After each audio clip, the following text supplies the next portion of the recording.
KZSU-FM Stanford, welcome to another edition of Hearsay Culture. My name is Dave Levine. I'm an associate dean at Elon University School of Law, as well as an affiliate scholar at Stanford Center for Internet and Society, the University of North Carolina Center for Information Technology and Public Life, and the University of Milan's Information Society Law Center. Today, I'm very excited to have on the show technologist Robin Berjon, who has written extensively in the space of protocols around how the internet operates, but more recently, how we think about the broad technological infrastructure that we have in the world and how we might regulate it and build it for social good. This is a topic which, of course, is extremely timely as we're recording on January 16th, 2025, because we are in the midst of a worldwide cataclysm around social media. Facebook, very recently here in the United States, where I'm recording, although Robin is at his home in Belgium, has decided to remove fact-checking from their, such as it was, from their platform in favor of a Twitter or X-like community standards operation, which has drawn criticism not only from members of the former Twitter staff, but also the community. The community, which is connected, of course, to the political machinations and pays close attention to those machinations of Elon Musk, has migrated to some degree to a new platform, Blue Sky. Blue Sky, which most recently has over 26 million subscribers, has more or less grown exponentially from its launch in 2023, where I was an early adopter and then candidly quickly abandoned it because, to put it simply, no one was there. I promoted Hearsay Culture.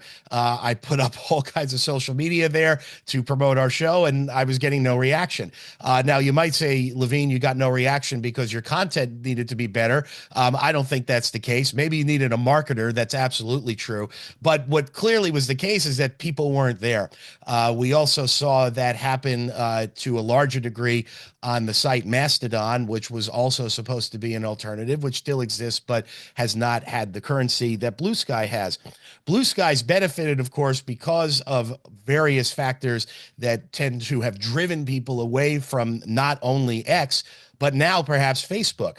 And much as we've seen other applications take advantage of certain cataclysms in society, there was a website for a long time that focused during COVID on audio forms of social media that didn't do very well and has declined, although it still exists. And now we see Blue Sky in this space. I mention all of this because Robin's work over a period of at least 10 years and really more like 15 or perhaps 20 has been at the center of these kinds of issues. And so this conversation is particularly timely. We're going to be discussing infrastructure as well as a new project on which Robin is a founding member called Free Our Feeds that launched this week on January 13th, 2025, that aims to address how social media can operate away from, as they put it, billionaire control, and how we might have a more holistic and user-driven experience around social media, something that people have longed for in a lot of ways, but has diminished on really all of the social media platforms, primarily, although we're going to talk about it, because of the need to have sustainable business models. But also beyond that, the search for profits. Robin, as he defines himself, is a technologist. He has a background in computer science, but technology and technological policy is really the focus. He has been involved heavily in data governance, both at the W3C Foundation, and then more recently, he spent several years at the New York Times, where he worked on advancing privacy and imagining a capture-resistant future of the web. Robin is joining us via video, and we're going to talk about a very interesting New York Times Magazine cover that sits behind him, which drew my attention, as it might anyone who sees this video. He's currently the deputy director of the IPFS Foundation, where he works on next generation web architecture. He is a prolific writer, and I've known his work for quite a while, but I came across his work again in my work on trade secrecy and public infrastructure and how we think about technology and access to information. I'm very excited to have him joining us today on January 16, 2025 via Zoom. Robin, thank you for joining us here today. Thank you for having me. It's a pleasure. I'm delighted to be here.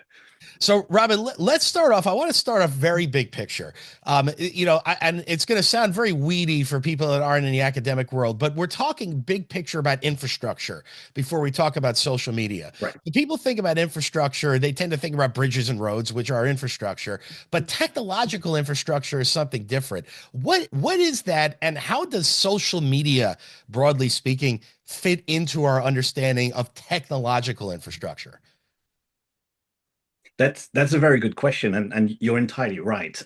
When you bring up the word infrastructure, people imagine, dams and roads and, massive things that are huge in the landscape that you can touch. And if you start talking about digital or technological infrastructure, the thing that people imagine is, maybe data centers, maybe connectivity and like wires that connect various data centers and people. But actually, if you take a step back and reach a more conceptual definition of infrastructure based on what it does in society, based on its role and its structure, and you use that definition to look at the digital world, then you reach a completely different conclusion. And so essentially, we can think of infrastructure as something that has three primary properties. First, it's really big and hard to replace. Sometimes because of scale, sometimes because of network effects. But basically, it's something that you can't just like easily make a second of in order to replace one that might be defective or the workings of which you don't like. Second, um, infrastructure has to support multiple different uses. It's not something that's for one single purpose. It really is, as Brett Frischman often puts it, shared means to many ends. And so you want a great diversity of users of whatever infrastructure it is. And if you think of roads, that's certainly true, right? You can use them for freight, you can use them for tourism, you can use them with trucks or cars or bicycles, what have you, right? And then third, there has to be a risk for the operator of that infrastructure, whoever owns it, whoever governs it, to be able to control the behavior of the users of the infrastructure. And if you put these three things together, like scale, diversity of downstream users, and the risk of control, you get a way of identifying infrastructure wherever it shows up. And in the digital world, if you start looking at things, there's quite a lot of it. Search is infrastructure, social, browsers, operating system, advertising networks. There's a whole world of digital infrastructure out there. And the problem is, so long as we keep thinking about these things in terms of consumer goods rather than infrastructure, we're not in the right framing to govern them properly, to regulate them properly, to understand how they should be working for us as a society. So this has been an area that has been a big focus on hearsay culture. I mean, within the last year, I had Victor Mayer Schomburger on discussing his book with Urs Gasser, Guardrails. Shannon Valor was on in her book AI Mirror, which I think Victor and Urs's book is also brilliant. But Shannon's book, AI Mirror. There's a lot of discussion of regulation around technology, and of course we have a prior to the internet, right? We've got, arguably 200 years at least, right, of regulation of technology. And I don't know if you want to go back to the wheel, we've been regulating technology for quite a while. But folks, we don't have to start with the wheel on this, although it would be interesting. But I'll skip the wheel for the moment and focus on computer technology and computer infrastructure. You mentioned Brett Frischman's work, and Brett was an early guest on the show. And as people who are familiar with the field know, Brett was highly influential in establishing the idea of infrastructure and thinking in these spaces, building on, and this is my point, building on, broader ideas of the commons, right? And the ideas of shared resources, which of course also goes back, in Europe, right, for millennia. How is this concept of the commons or shared resources, to which you've referred, a primary motivator and way to think about regulation of, now we're going to talk about it, right? Social media and AI and the other technologies that we're currently approaching. Right. So one difficulty that we tend to face collectively when we try to discuss these things is that over time the idea of what is public has sort of merged with the idea of government and the state. We've forgotten the idea that they can be public things that are not necessarily state operated. And for something to be public, again, returning to Brett's definition of shared means to many ends, I think that is itself like pretty much, a definition that points directly to something that is public. It is shared. The shared means that we share them together as a public. And so, if you start to think of public in this broad sense, then yes, you immediately approach the problem from a commons essentially perspective. And what's interesting here is that unlike the sort of like hype around the commons that we had 20 years ago on the internet, when everyone was like, oh, everything's free, therefore it's a commons. I think today we have a sharper understanding of what approaching infrastructure as a commons means, and that entails forms of governance that are much more involved and in which stakeholders necessarily have a say in how the infrastructure works. And I think again, I keep referring to Brett Frischman's work because it is, as you pointed out, excellent and very defining in this space.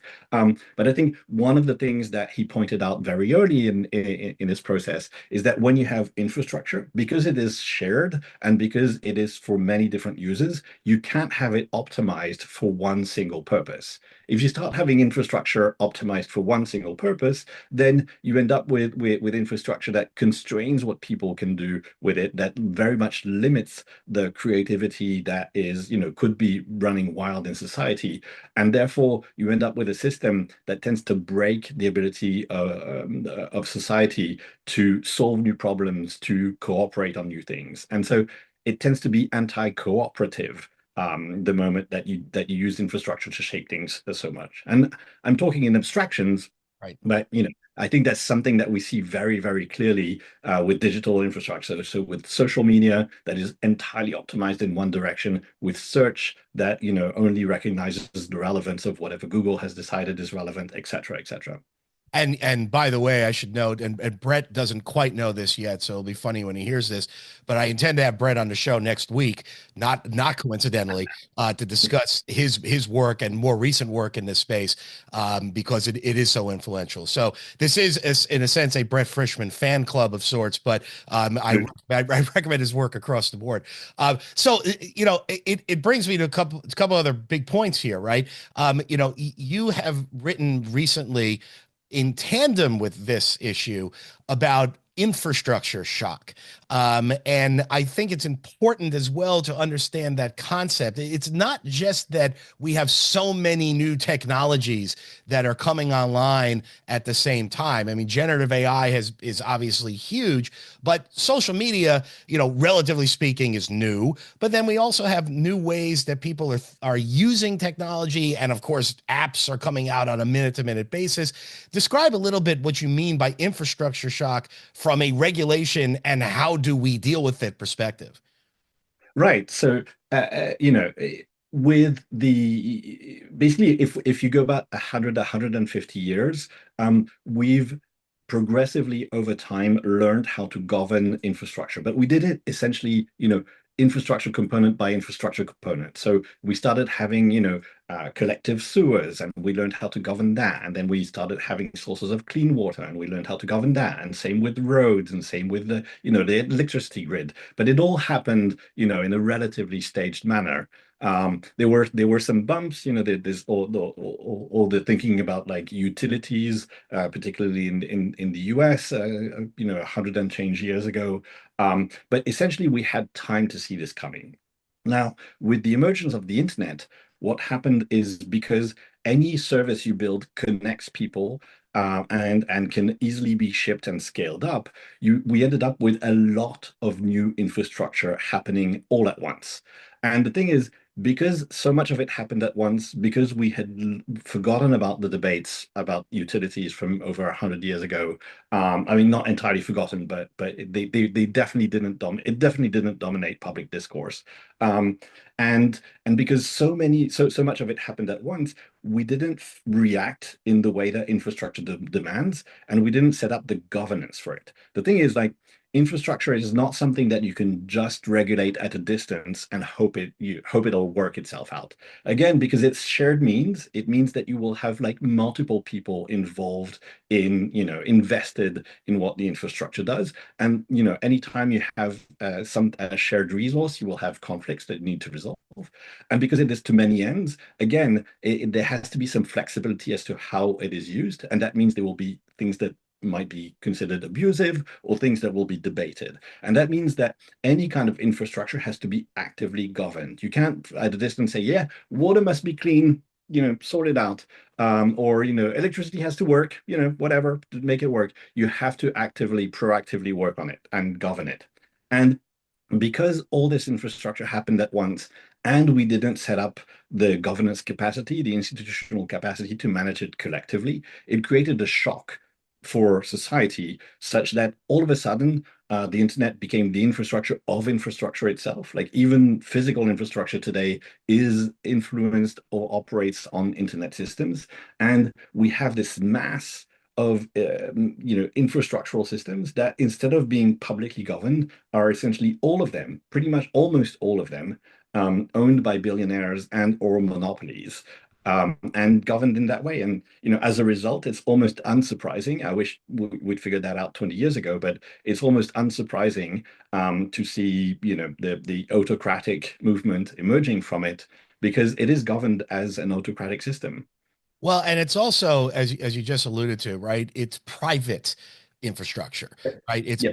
It's built by companies whose reason for being is profit making, which of course is the nature of the corporation. There's not only is there nothing wrong with that, although we could debate, profit making and so forth. It is the purpose of a corporation. It's Hornbook law in the U.S. and the EU and anywhere where you have private companies that they serve shareholders, they serve their owners, and they're supposed to make profits or they don't exist. I have written for over 20 years on the problem of private ownership of public infrastructure, and it seems like that is a gigantic issue, and one which is important. Now, my question though is a little bit different, which is it's not necessarily bad or problematic that we have private infrastructure. We've also had private infrastructure in a variety of places for years, right? AT&T in the United States, right, is a private company and has been. The EU, of course, has similar examples of it. There are private roads, both in Europe as well as in Australia. Early on, building private roads. So it's not that something is private or even profit making that creates the issue. It seems like the issue is more, as you've already alluded to, about the priorities or about what is the first and overarching goal. Am I right about that, or is it more complex? Absolutely no. I mean, of course, it can always get more Yeah, complex. We can yeah. always make I things, mean, fundamentally, is that but what it is? Yeah. fundamentally, you're entirely right. I think the problem is not private ownership or private operation. The problem is private governance. Basically, if you think in terms of what capture means in a society, it's the seizing of public means for private ends. And as we've established earlier, because infrastructure is by its very nature a shared means, it's by its very nature a public good. It has to be a form of public good. And therefore, it needs public governance. Now, it can be privately owned, it can be privately operated, but it needs to be in a space in which the public has a very direct say over how it operates. Now, you can limit the amount of work that the public has to put into governing it by enforcing neutrality rules. Essentially, if you have neutrality rules on your infrastructure, it means it limits how much the infrastructure a provider can optimize for a very specific end. Therefore, it limits capture, and that means that the public governance can be relatively limited. Largely to do with oversight and with updating it. Updating our approach to neutrality over time. However, none of these systems, in the digital space, are under any kind of public governance. They are all privately governed, and that is where capture happens, because that private governance leads these public systems to be used for private ends. Which I think brings us to this fascinating new project, which is launched this week, Free Our Feeds. Now, I should say to listeners that when I was doing research on Free Our Feeds, I slightly mistyped Free Our Feeds, and I came across Free the Feed, which is an advocacy organization around encouraging breastfeeding. This is not Free Our Feeds. And as someone that teaches trademark law, I found that interesting. But right, Free Our Feeds makes a lot of sense because obviously feed can refer to breastfeeding, but it also obviously in this case refers to our social media feed. Now, your project, which is at freeourfeeds.com, its tagline is Save Social Media from Billionaire Capture. Save social media from billionaire capture. Let's talk a little bit about this project. The project is fascinating, and it's got a terrific group, including yourself, who are advising and consulting on it. Among them, people who Hearsay Culture listeners would be very familiar with, like Nabia Syed, who is now at Mozilla, but has been at other groundbreaking organizations. Of course, also Eli Pariser, whose work has been incredibly influential, and others. I mean, it's a terrific group. There's a social public letter that has been put out that is, co-signed by Jimmy Wales and the actor Mark Ruffalo. So, I mean, you've got people who have prominence both on the substantive side of what the work is, but also prominence in terms of leadership and in different industries.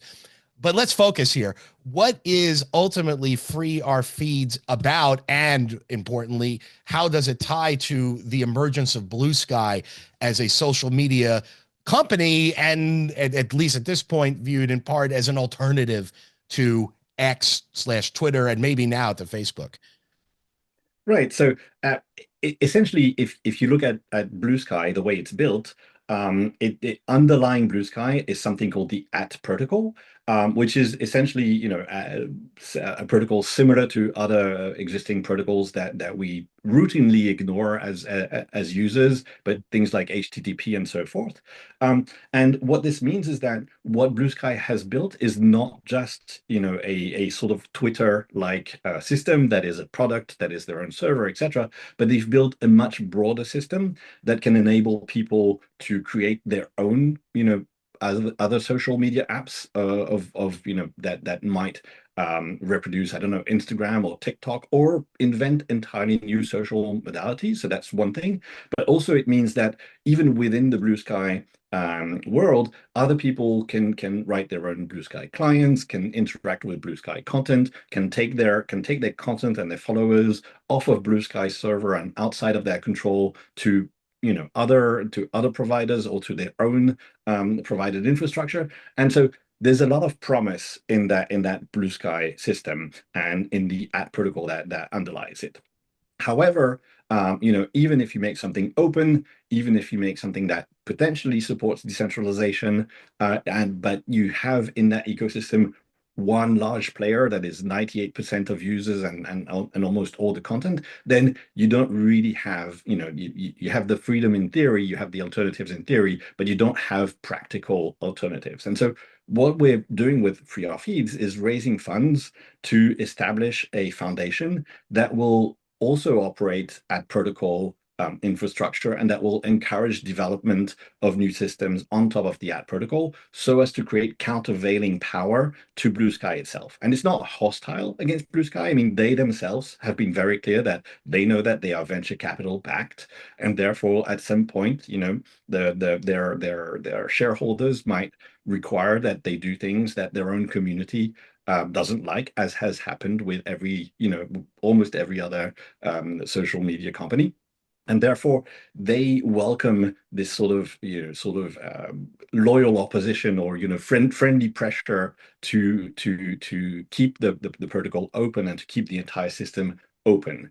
And this ties to what we were saying earlier about infrastructure. Essentially, what we're doing is we're approaching this underlying layer of social media as shared public infrastructure, and we want to make sure that it is operated as such and stays operated as such. And so those are the broad goals of the Free Our Feeds project. We're chatting with Robin Berjon on KZSU-FM Stanford and Hearsay Culture. Robin, so so I can imagine listeners hearing this and saying, "Okay, when does the Free Our Feeds Foundation get captured itself?" Right? Because we've seen this issue come up over and over again. Blue Sky already has said they, and I'm paraphrasing, but they've made the point that they intend to be, quote, billionaire proof. And certainly the board, and the founding people of Blue Sky include people like Mike Masnick, who's also been on Hearsay Culture, who many Hearsay Culture listeners will be familiar with, right? The founder of Tech Dirt. And, anyone that's read Mike Masnick's work, right, and advocacy over 20 years, right, would say, well, there's no way that Mike Masnick is going to allow Blue Sky to become captured by a billionaire and to, prevent users from having the feed that they want.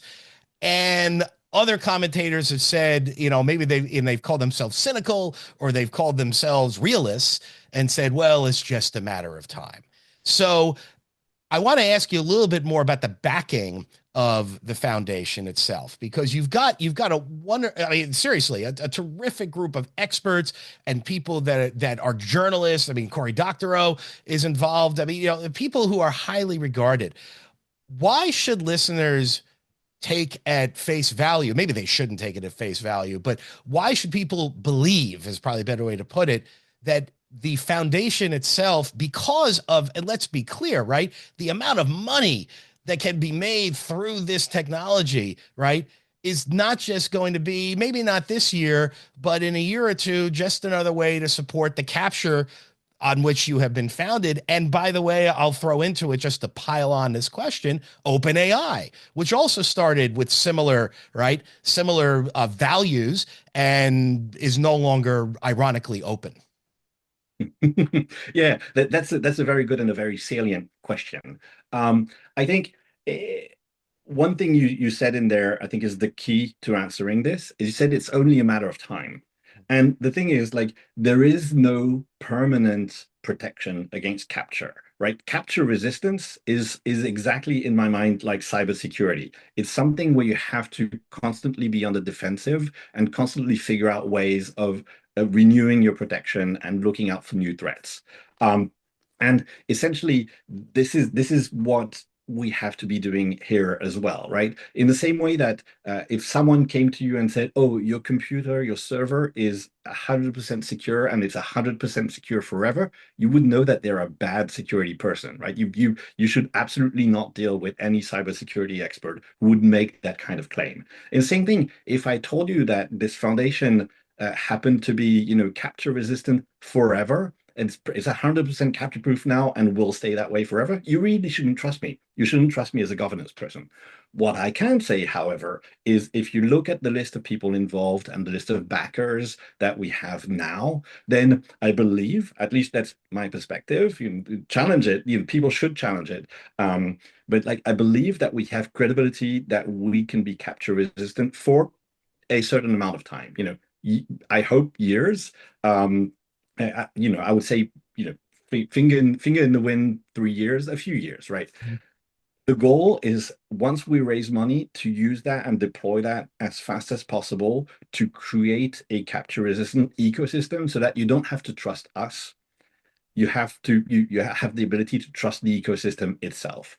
The way that works is by encouraging as many independent entities to emerge as possible. Some of them commercial, so like, for instance, new social media systems operating on the shared ad protocol that will have different different objectives from one another, so that they push and pull each other into good governance, but also like some non-profit structures, etc. We really need to encourage the appearance of an ecosystem of forms of governance, forms of interest, and that have a shared interest in maintaining this coherent system. The technical the technical word for that is polycentricity.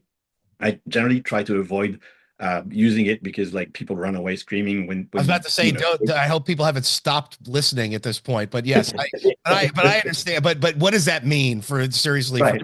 yeah, I mean, in a sense, it's like the joke that editors have that the readership of your book halves for every equation that you put in it. Like it's sort of similar with the governance terms where they tend to be so horrific and long that people run away. However, um, polycentricity is basically when you have a great diversity of institutions at multiple levels and multiple scales. And so you can think of it as, basically you have your own town, that's one governance level, and it might be embedded in a county, in a state, in a country, etc. And all of these, and it also has laterally other cities, maybe communities of cities, and usually these don't have clear boundaries. They will be stepping on each other's toes, and that helps. And all kinds of institutions happen in that city, around that city, above that city, etc.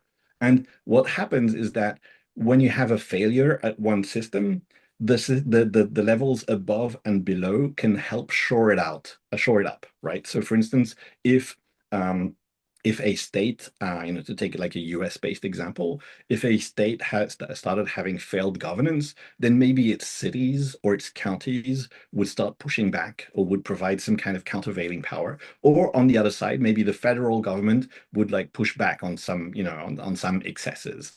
And what you want is basically this permanent tussle. You don't want anyone to have final authority over anything. You right. want people to be able to push back, institutions to push back against one another. This sounds complicated, it sounds messy, and there's a reason for that. Is because democratic systems are always messy, and they're supposed to be messy. They can't work if they're not messy. Um, and so essentially, that is how the real world work. A lot of the time, we don't think about it this way. At least people who don't do political science or institutional studies don't think about it this way. They tend to have a very clean idea of like, institutional boundaries and responsibilities and a hierarchy of power. But in truth, the real world works that way. Online, we don't have that, or we don't have enough of that. We don't have enough redundancy in institutions that are able to, again, create this messy system where they push back against each other or keep, checks and balances on one another. And really, to return to the initial question about the capture resistance of free R feeds, we're not going to be capture resistant forever, but we can foster a capture resistant ecosystem. Well, and it's public in a sense ownership of the protocol itself, which seems to be at the center of it, right? To the extent that the protocol itself is controlled, right, by intellectual property law or is otherwise owned, right? That's where you start having those issues. And of course, going back to the beginning of our discussion, that's what the purpose of the commons is, right? Is to prevent that kind of ownership of the foundational spaces that allow for communication, which is what I want to pick up after I say, coincidentally, that KZSU is a nonprofit, which I also want to talk about, non-commercial radio station at Stanford University that, wait for it, listeners of Hearsay Culture, but you've heard me say this over 300 times at least, right? Requires donations from listeners like you to continue its diverse programming. Now, I should say, in light of the, speaking of infrastructure, right, I'm not intimately involved at how Stanford, manages, broadly speaking, KZSU, but, KZSU's certainly facilities are provided by Stanford University. It's on the Stanford campus, but at the same time, it operates independently at that level, in part, by the way, because of the speech issues, which we're going to talk about in a moment. But if you want to make a donation, you can email us at donate@kzsu.stanford.edu. Of course, I encourage you to continue to listen to KZSU, and because of its Again, so apropos of our discussion, diverse programming. And also tune in and check out the Hearsay Culture Network with my friend Denise Howell for our different shows that we have going, including Uneven Distribution and R&D with D&D. So I want to come back here to what I think is at the center of this, and certainly it's at the center of your project, which is this private, but more specifically, billionaire control. And behind you, for those of you that aren't watching the video, although you might be now that we're on YouTube, but if you're listening on KZSU, I'm going to describe this, but I want you to talk about it. Behind Robin in his office is a New York Times Magazine cover. And it's one that, by the way, as an avid reader of the New York Times, I think I wasn't getting the paper edition when this came out, so I never actually saw this cover. And I will express abject jealousy that you have this, Robin, and I don't have the kind of money to ask you to part with this, and I don't think you should. But what it is, for those that don't see it, it's a cover of the magazine. It has what is clearly a rather harried cat who appears cartoonishly like the cat has just stepped on a live wire, and under it, it says, so, and actually there's some books blocking it, Robin, so you might just want to finish it. It says, thank you. It says, so the internet didn't turn out the way we hoped. So the internet didn't turn out the way we hoped. Terrific cover and fantastic for a variety of reasons. I don't want to talk about it, but I want to key in on something. You worked at the New York Times for several years, and as many people know, right, the media infrastructure has directly confronted this issue of billionaire control, and the billionaires are in a sense very much like U.S. robber barons or benevolent dictators, in the sense that the New York Times isn't billionaire controlled in that sense, but the Washington Post at this point obviously is owned by Jeff Bezos, and I'm going to use that as an example. And you're no longer with the New York Times, so so we I think hopefully it's more comfortable discussing it. But the point is this, right? Take the Washington Post by way of example. The Washington Post was suffering financially, amazingly, right? As all media companies are, right? Literally, to more or less. And while Jeff Bezos has interfered directly with the editorial and information creating process directly, and it's not disputed, at least in any meaningful way, in preventing the Washington Post editorial board from putting out apparently what would have been an endorsement of Kamala Harris in the U.S. election, right?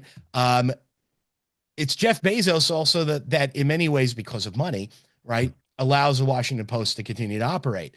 And so you've got this major problem in, and we're talking about journalism, right? Throughout the globe, where money needs to be had somewhere. And if it's not going to come from subscribers, and advertising is being hoovered up by platforms primarily and so forth, right? It's got to come from somewhere. Is that a proper way to think about before we talk about the solutions, which I want to get to, right? Before we talk about those, is that a proper way to think about not just, and I'm asking about your experience in journalism, but also the problem we have ultimately in having a blue sky, for example, that's going to be, as it is right now, ad-free and user-curated, and although it is still trade secret operated, although the protocol is open, we don't know everything about how Blue Sky is operating, although it's certainly more transparent than other companies are. But is that a proper analogy for the challenges we face, the challenges that journalism has faced? I mean, yes, I think that's a great frame to look at the problem of infrastructure capture in general, and how difficult it is to create, public service valuable goods on top of captured infrastructure. One thing that is a pet peeve of mine that people keep saying is that we haven't found the business model for online journalism. That's not true at all. We have, like, online journalism makes a lot of money. The problem is most of that money is actually captured by big tech companies. So if you look at advertising, it's incredible. It's something like 50 to 80% of ad revenue it doesn't go to the publisher. It goes directly to an intermediary, usually Google, sometimes Facebook, one of the big ones, right? Same thing in subscriptions. Like if your subscription goes through the App Store or something like that, you're talking about 15 to 30% taxation from the platform for what? For very little in terms of service and exchange, right? And so this happens at every single level. And it's not just the taxation, like obviously any business would struggle under like, 50, 80, 30, 50, 80% taxation. That is a huge tax load, and it's entirely privatized, right? It's private taxation by big tech companies. Any business would struggle with that. But on top of that, there's also all the free labor that journalistic organizations have to provide, right? They have to keep changing how they produce content. They have to make the sources available to those big tech things. So if you want to be on Apple News, you need to support the Apple News format. If you want to be on app, you need to support the app format. You need to be active on social, etc., etc., etc. Basically, you have to buy ads to drive traffic to your own thing so that you can then make money with ads there as well. And so overall, if you remove, that requirement to have free labor and that insane level of private taxation on journalistic outlets, a lot of them would become profitable overnight. It wouldn't be a problem, right? However, this is not happening. This is not something that has happened, and that is why they are all of these outlets are being, one after the other, either collapsing or purchased by billionaires who can, sort of like bankroll them and then control what they say. Yeah. It is a similar problem that we face with other types of public interest infrastructure, in that we need to find a sustainability model, and that sustainability model shouldn't be captured by big tech, as happened with journalism. I think we can do that. I think no one wants to talk about advertising because everyone hates it, but I do think we can operate a public interest advertising network based on different principles. And again, if we treat it like infrastructure, in my mind, it's the same thing as sewage, right? No one wants to think about sewage, but you're very happy when you flush the toilet and it works. Advertising should work in the same way, right? No one wants to do advertising. No one wants to think about it. However, when you can consult something and not have to pay for it, it's a pretty serious benefit. And having worked for several years for a subscription-based, the organization, the New York Times, subscriptions aren't a solution to this problem because they are too expensive for most people. And if we don't want to create a two-tier system in which only the rich have access to quality information, we need something such that public interest journalism can be distributed. And yes, if, donation supported networks are good, but it's probably not enough. There's probably not enough philanthropy to support all of it in the world, and therefore we do need to be talking about advertising. And I really hope that as we ramp up this free art feeds initiative, we can invest some time and some money into figuring out what a privacy friendly, ethical, etc., advertising network is, and how we can use that to support public infrastructure for social media and hopefully other things as well. Well, certainly, as the operator of as independent as I can make it, a Hearsay Culture Media and the Hearsay Culture Network, I have intentionally built it this way, where I am trying to not connect with infrastructures that could impact my journalistic integrity and the topics that I pick. I mean, some people find it, surprising that this show has been on KZSU-FM Stanford since 2006, right? Going up on almost 20 years. I have regularly criticized the many players in Silicon Valley for starting with Facebook and Google and others for lack of transparency and so forth. Even though, right, I don't know about Facebook, I should be clear, but certainly Google has been a benefactor of many of the projects that Stanford has. And of course, then those that want to view that completely nefariously, which it hardly is, right, have tried to vilify those who take private money to do public good And here we are again and again and again. And by the way, I should note, right, Stanford has its own resources, to put it mildly. So, how am I able to do that, right? I'm able to do that because I share the show with KZSU, and I'm proud of that affiliation, and I'll continue to do it as long as more or less KZSU operates the way it does, and KZSU wants it, and I'm able to do it. And so I'm very proud of it. But I also, and this is kind of my point, I'm also doing this because I have another source of income. Right. I mean, I am paid by Elon University, right? And this, Hearsay Culture operates in tandem with my scholarly work and my teaching. I teach internet law, I write in this space and so forth. So, it's well in line. But, right, Elon doesn't pay me to do Hearsay Culture. Elon pays me to teach contracts, which I am doing now for over 50 first-year law students, to do my writing, to be the academic dean for faculty development, and so forth and so forth. In other words, I can afford to do this. Now, I do, to be clear, and Hearsay Culture listeners know, I do want to make it profitable. I'd like to, much in the way you're describing, come up with ways for independent journalism to operate in this space on its own. And so my ears, although they're now covered by headphones, perked up when you said a public interest advertising network, which I would love to talk to you more about, both off air as well as on air. But that I think is a topic for a completely different show, although it's closely related. So let's talk about, right, in the about 13 or 14 minutes that we have left, what feed our feeds can do. So I think we've identified a big part of the problem, right? But now let's talk about solutions. So you have a foundation that's formed. Your website says the foundation itself probably won't launch for months, right, as you get going. So what are you doing now, and what do you see as how this platform, right, supporting public infrastructure will develop through Feed Our Feeds? So essentially, right now we're in fundraising mode. So and almost entirely everything we're doing at the moment is to raise funds so that we can actually launch this foundation with sufficient money. I think one thing that people don't realize fully is how expensive this digital infrastructure is, because it has been captured by these companies that use the data, use it to push advertising, use it to back their own private interests. It's all become like sort of like this fuzzy thing that can't really be that expensive, but it really is, right? So if you look at the budget for something that's fully independent, like Signal, and Signal is in just a chat program. The budget for Signal, the annual budget for Signal is $50 million, right?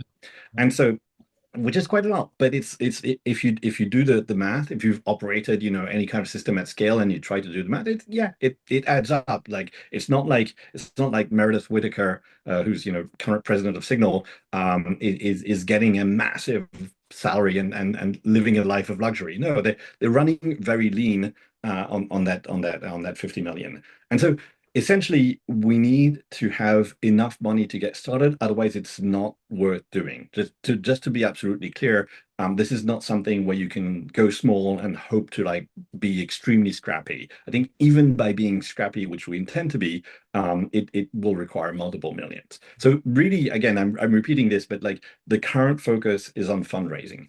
Once we have the funds, then yes, we will launch the foundation. And the first thing that we want to do is to start operating independent infrastructure. It really is to start focusing on having alternatives to Blue Sky so that, again, it serves as checks and balances to keep them honest. So that's essentially the first step. The second step is we want to really support the current Blue Sky engineers and join and help in ensuring public governance of the protocol definition itself. So the technology, be it the open source code or the specs that define how the protocol works, are things that need to be shepherded through a standards process, probably the IETF, but perhaps a multi-pronged approach. And that is something that we will definitely support directly, because we need to make sure that these protocols are remain in the public interest and are publicly maintained.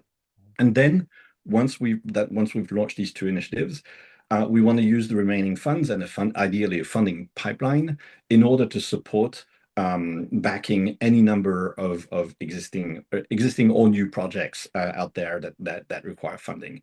And this could be a lot of different things, right? It could be, as I mentioned before, perhaps we should be investigating a public interest advertising network. And that is something that would support sustainability of the entire ecosystem. So that's one thing we could be looking into. I'm not committing to anything because it's not my personal decision, right? But Yeah. these are things I want to explore.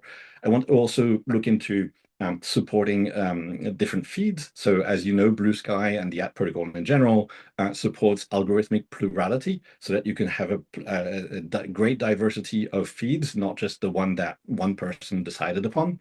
And there's some really interesting one like the news, actually news media feed, for instance. There's this project called Black Sky that has its whole universe of feeds and content moderation, etc. Those are the kinds of things that I want to see prosper, and that I really want to see the foundation being able to back. And again, the idea is to like back these things and figure out ways of helping them become sustainable, so that we can grow this ecosystem with many players that fulfill different functions and bring different value and provide checks and balances for one another. A lot of, and we're chatting with Robin Berjon on KZSU-FM Stanford and the Hearsay Culture Network and Hearsay Culture Media. A lot of what we're facing, therefore, as we start closing our discussion today, right? It's about funding, it's about values, and it's also about how we begin these projects. It shouldn't be lost on listeners or anyone, right, that the internet was funded by governments, right? And so the value, literally, right, the values, although it was started by the U.S. Department of Defense, right, it was started in conjunction with and in partnership with public institutions and educational institutions like Stanford, right? The values inherent in building the internet were very much about open protocols and extensibility, right? And the ability of anyone to join the network without permission, right? And do what it is that they want to do. It's that very extensibility, of course, that allowed the giant behemoths to take over in a lot of ways. And so countering that is in part about the values, but the values are already baked in, aren't they? In social media and in these platforms. In other words, even if we have public governance, right? Even if we have the ideal that you describe, aren't we still fighting an uphill battle in terms of what social media is and what people expect it to be, as opposed to how the internet was launched? I don't know that I agree with that. I think there's hope. I think there's really hope. I really believe that one of the things that has harmed social media very seriously today in the form that it has taken is really the fact, the absence of pluralism itself, right? Everyone, you have, two, three, four platforms that actually matter, and everyone on those platforms has to abide by the choices of one single recommendation algorithm, just the one, right? And if you think of that in social terms, in like traditional media terms, it's exactly like having just one newspaper or just one TV channel, right? You're going to get a distorted perspective on reality, and you're going to get distorted optimizations for how people interact with one another.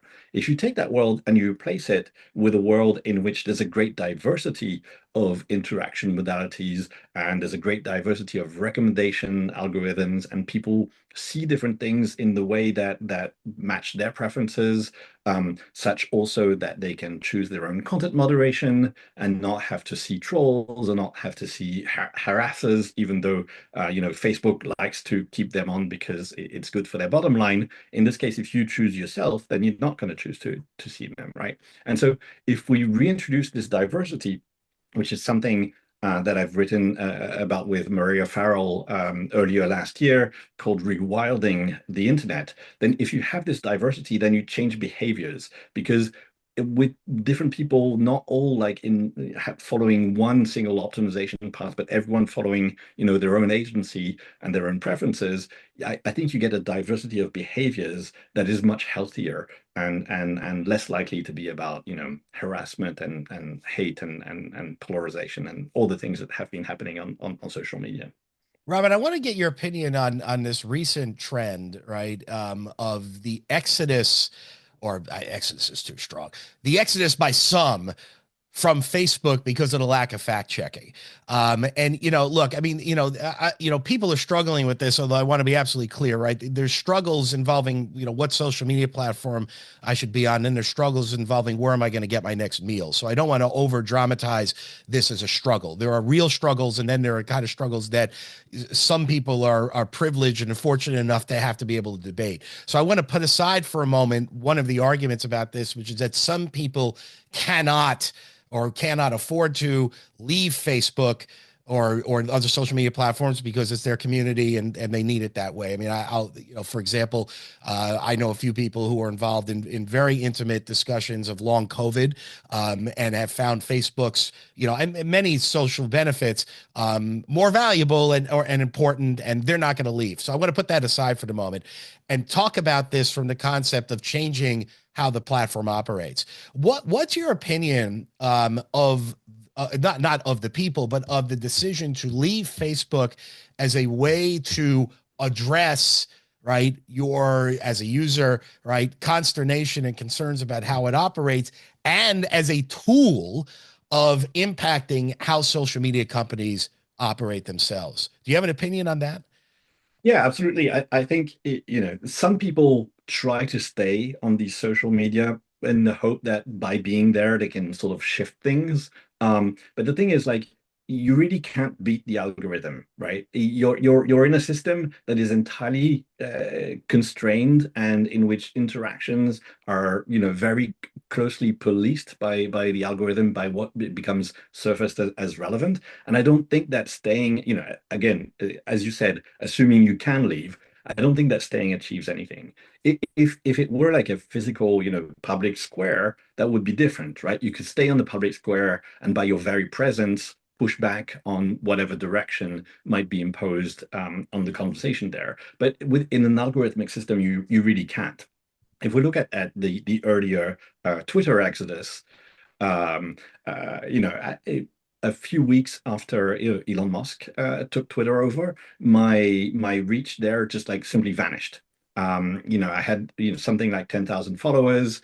Basically, any considered post I made would have like any number of retweets and likes and discussion and shares like that. And overnight, it went from something that was very lively to me to an absolute dead town.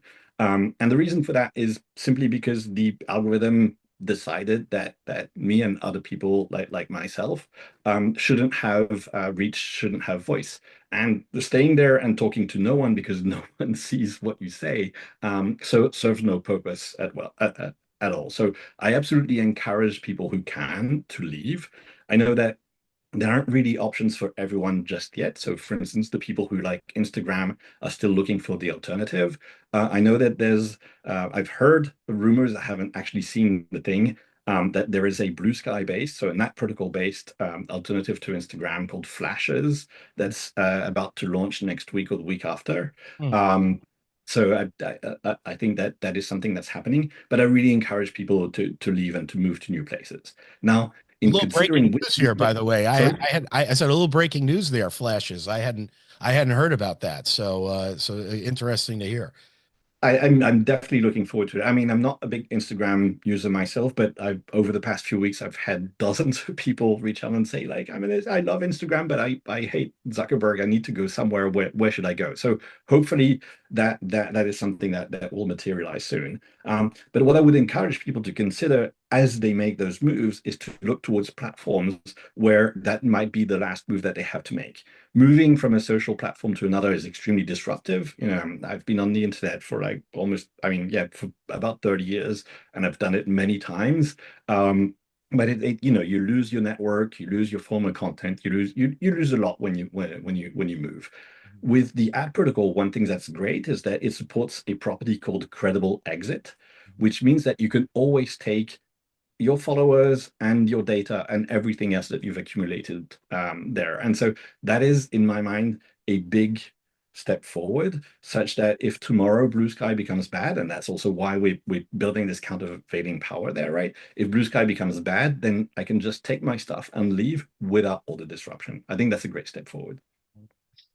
Robin, the project is Feed Our Feeds. Free our feeds, free our Yeah. feeds. Sorry. There we go. See, there we go. See, I just did the trademark issue that I just mentioned. It's going to be. I'll tell you as an aside. And I think the name is terrific, and it gets to the point. However, what I just did will be perhaps an example when I teach trademark law again. The confusion there. So it is free our feeds, and the website is freeourfeeds.com. In terms of making donations, you can go to the website. Is there anything else that where listeners can find more information about the project? Right now, not yet, but we're going to keep publishing about it, keep writing about it, and keep giving interviews about it with such great, places as yourself. Thank you.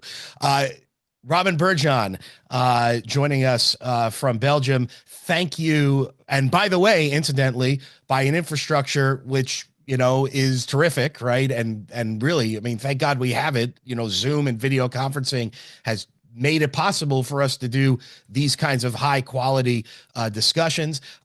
Grateful for you to be here.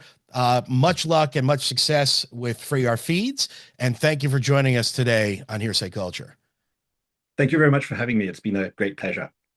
Hearsay Culture Network, right, can be found at hearsayculture.com, where you can find out more about our project and our shows, and to join, which allows you to have more access and more content. Although speaking of this topic, and most of what we do will be free, as a way to help the world understand better what this technology does and how business, culture, and technology interact. So you can check out more at hearsayculture.com.